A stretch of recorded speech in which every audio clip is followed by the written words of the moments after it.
শাহরাস্তিতে গভীর রাতে যৌথ বাহিনীর অভিযান। ফসলি জমির মাটি কাটায় এক ব্যক্তিকে ১,০০,০০০ টাকা জরিমানা।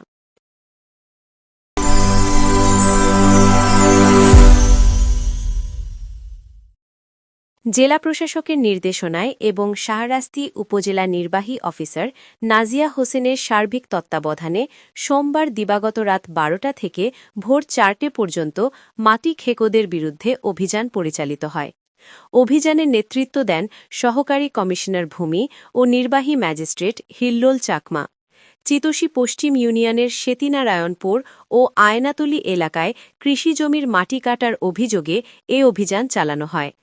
অবৈধ মাটি ব্যবসায়ী সোহাগের নির্দেশে কাজ করা মোহাম্মদ হেলালকে বালুমহল ও মাটি ব্যবস্থাপনা আইনে ১,০০,০০০ টাকা জরিমানা করে তা আদায় করা হয়।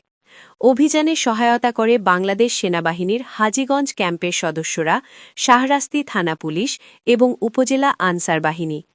অভিযানে ফসলি জমির মাটি কাটতে ব্যবহৃত একটি বেকু মেশিন এবং ২টি ব্যাটারি জব্দ করা হয়।